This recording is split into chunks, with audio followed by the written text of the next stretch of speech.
Hello students, welcome back to our YouTube channel Sarika Teacher. Today we are going to learn a new poem. Poem number 7.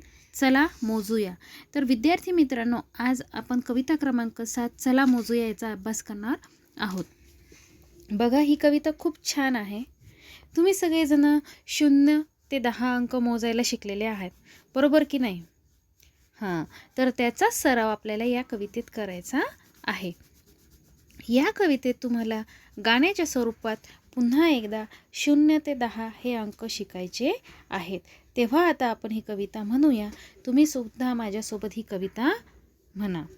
आवडेल ना तुम्हाला म्हणायला? Okay, तर चला कविता म्हणूया. ऐका, म्हणा. मोजू चला अंक घेऊ मदतीला.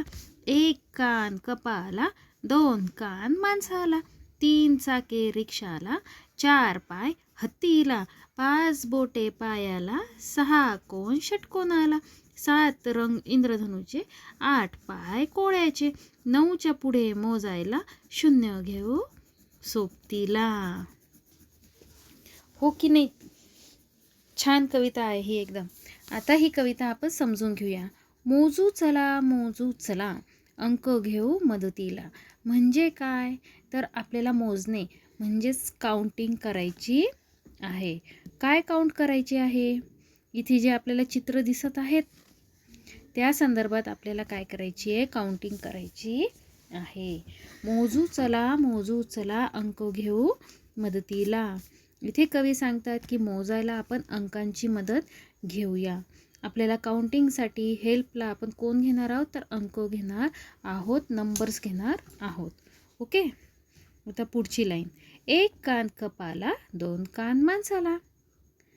तर इथे चित्रात बघा, या कपाला आपल्याला किती कान दिसत आहेत? तर इथे या कपाला आपल्याला 1 कान दिसत आहे. 1 कान कपाला, 2 कान माणसाला. माणसाला किती कान असतात? इथे 1, हे 2, हो की नाही? तर इथे चित्रात आपल्याला 2 कान माणसाला दिसत आहे. आता पुढे बघूया. 3 चाके रिक्षाला.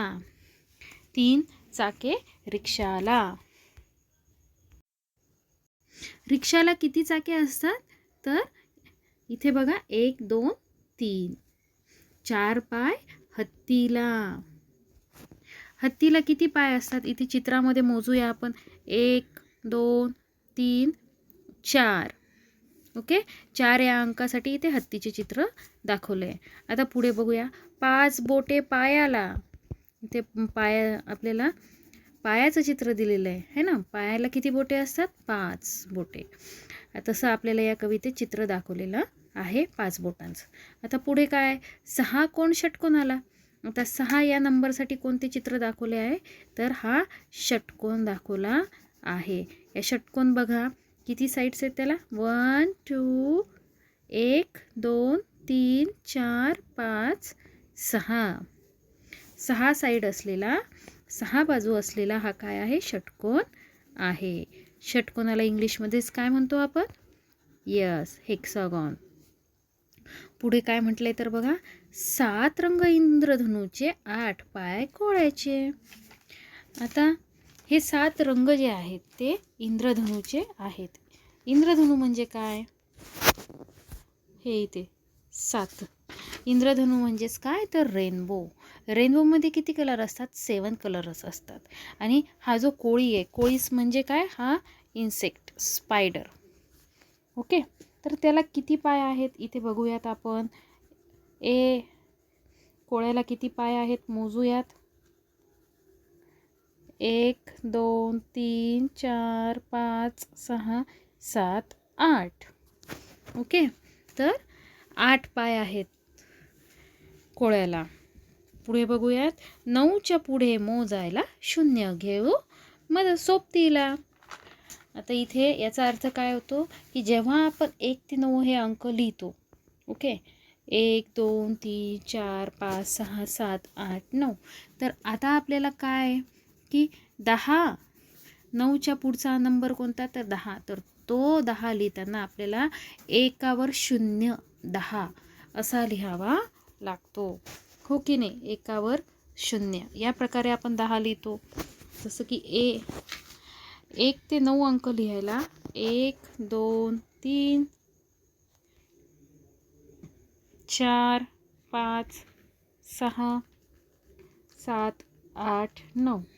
ओके.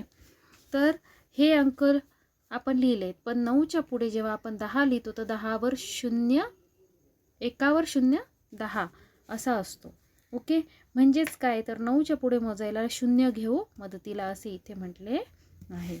ओके, ठीक आहे. तर इथे ही कविता आपली संपली आहे. तेव्हा आपण पुन्हा भेटूया आपल्या नेक्स्ट व्हिडिओमध्ये. तोपर्यंत बाय.